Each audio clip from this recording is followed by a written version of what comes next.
আমাদের রাষ্ট্রটা এই চলছে আমার কাছে যেটা মনে হয় ব্যক্তিগতভাবে, যদিও আমি বেশি কথা বলে ফেলতেছি কি না, যে প্ল্যানিংয়ে খুব দুর্বল আমরা। কোনো একটা বিষয় নিয়ে আমাদের প্ল্যানিং নাই। ধরেন আমি রেলের সাথে বিজনেস করি, রেলওয়েতে ডেমো ট্রেন কিনলো, 650 কোটি টাকার প্রকল্প নিল, ট্রেন আনার পরে চালাতে পারতেছে না, ধ্বংস হয়ে যাচ্ছে। 6-7 বছরের মধ্যে এগুলো আর চলছেই না, ধ্বংস হয়ে গেল।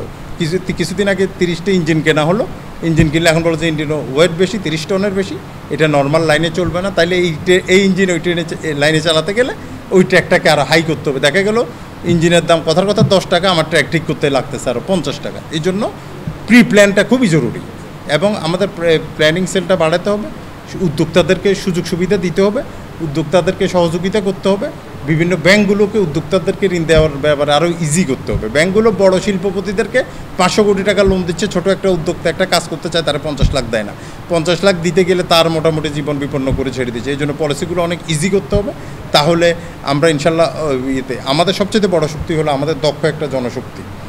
এই জনশক্তিটাকে যদি আমরা ভালোভাবে কাজে লাগাতে পারি, বাংলাদেশ সোনার দেশ হতে, আসলেই সোনার বাংলা হতে সময় লাগবে না।